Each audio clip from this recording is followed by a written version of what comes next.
Hey friends, I've been simmering a book lately. Not just reading it, simmering it. Letting it bubble in the back of my mind, stirring up questions about how we think, how sometimes we rush into choices we would rethink, we just slow down a little. The book is Thinking Fast and Slow by Daniel Kahneman, a Nobel Prize winning psychologist who shed new light on how we understand human decision making. But before we get into the book, let me tell you a quick story that I think captures what it's all about. Imagine this. There's a rising software company who finally lands the deal. That kind of seven-figure deal that changes everything for them. Their first major client. They beat out bigger, better-known competitors, and naturally everyone's celebrating. 2 weeks later, the Gartner report drops, and the company, the software company, they rank squarely in the middle. Not at the top, just an average company. Suddenly, the CTO, the buyer who had signed the deal, was under fire. His colleagues started questioning why he didn't go with a safer, more recognized name. And he found himself defending the decision over and over. Eventually, he pulled the plug. Not because the product had changed, not because the company had failed in any way, just because the pressure and second guessing weren't worth it for him. Life's too short, he said, and just like that, the deal was gone. This story stuck with me because it shows how fragile our decisions can be. Not just because of logic or facts, but because of emotions that sort of take over. Like I said, it wasn't about the product and it wasn't about the price. It was about regret, that post-decision dread that you picked the wrong horse. So we play it safe. We go with a familiar name, the brand that's already known and trusted. That's familiarity bias at work. And how about that Gartner report? It became an anchor, a new reference point that suddenly made the decision feel riskier than it just days before. And for the company who lost the deal, after 2 weeks, they went back to where they had started, the same exact place. The win felt good, but the loss had hit them deeper. That's how our minds work. We feel losses more intensely than gains. Kahneman calls these mental patterns cognitive biases, and they show up everywhere, in business, in life, in leadership. That's what this book is about. In his book, Kahneman introduces two systems of thinking. There's system one, which is quick, emotional, intuitive. It just happens, no effort on your end. It's how you look at a face and instantly know the other person's angry. It's the jolt of fear, the wave of disgust. It has to do with feelings, impressions, instincts. It's super efficient because it takes shortcuts. It's also where experience lives. So the driver who gets home without remembering the trip, or the experienced doctor who spots a rare disease in a heartbeat, or the chess master who sees the winning move in seconds. And then you have system two, which is slow, logical, and deliberate. It takes effort. Think about calculating 17 times 24. You can do it, but it requires effort and concentration. You have to focus. System two is not one to multitask. It's actually the opposite. Try doing that multiplication while doing a complicated left turn on a busy traffic day. You may mess up one or both, so maybe you shouldn't do it. But this is to show you that its job is to monitor system one like a fact checker for your instinct gut. So you have two systems. It's not that one is better than the other. Both are essential, but problems arise when you use system one where system two is needed. To see the systems in action, let's try a quick puzzle. A bat and a ball cost $1.10 total. The bat costs $1 more than the ball. How much does the ball cost? Most people instantly think 10 cents, but the correct answer is actually 5 cents. Our system one prefers that quickest, easiest answer. Getting it right requires you to slow down and do the math. That's system two stepping in. So why is it that so many blur out the wrong answer? Kahneman explains it through what he calls the law of least effort. Our brains are naturally lazy. They prefer to solve problems in the easiest way possible. Thinking 10 cents feels right and is mentally effortless. So system one serves it up, and our lazy system two often just nods along. We conduct much of our mental life on cognitive autopilot, accepting the quick, intuitive answer even when it's flawed. In a business setting, this can happen just as easily Faced with a complex forecast or a tough choice, our mind may latch into a simple story or an initial estimate because digging deeper is hard work. Now, fast thinking isn't bad. It's essential. It's what helps us make quick judgments and keep things moving.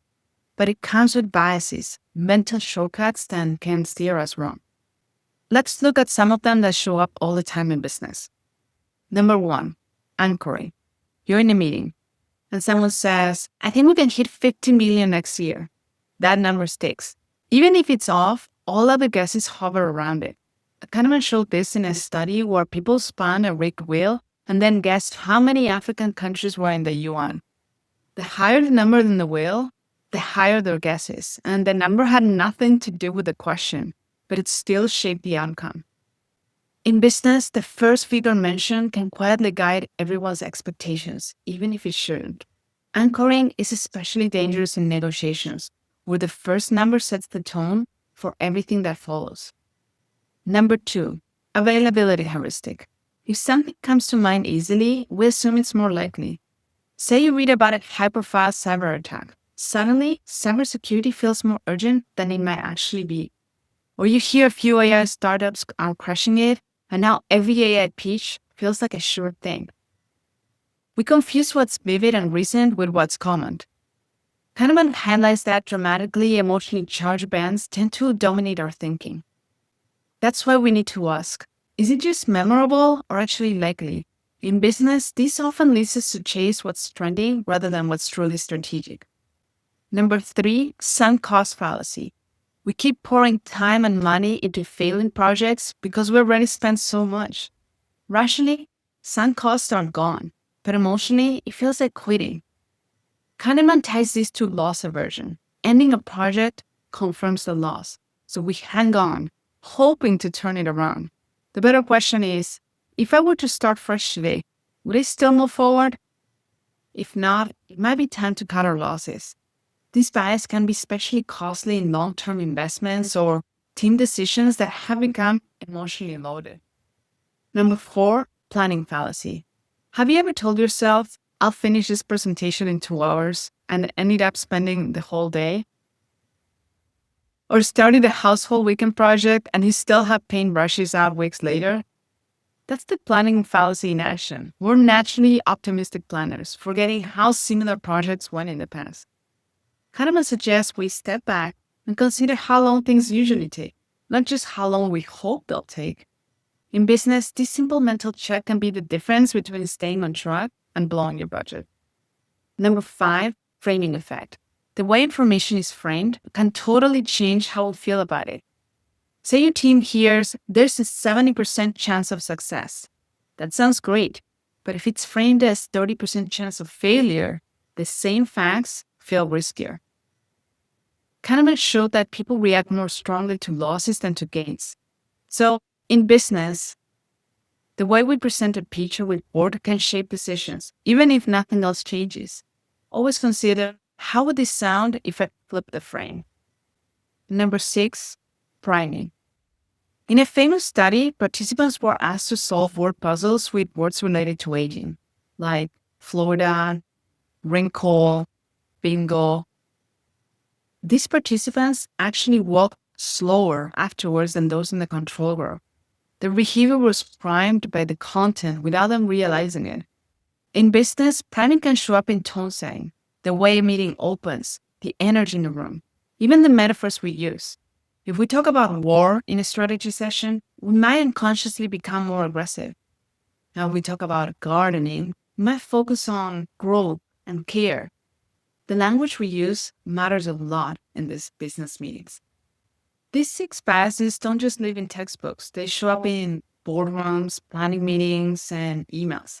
Kahneman's point isn't that we're irrational, it's that we're predictably irrational. The key is noticing when our fast brain is driving and letting our slower brain take a look.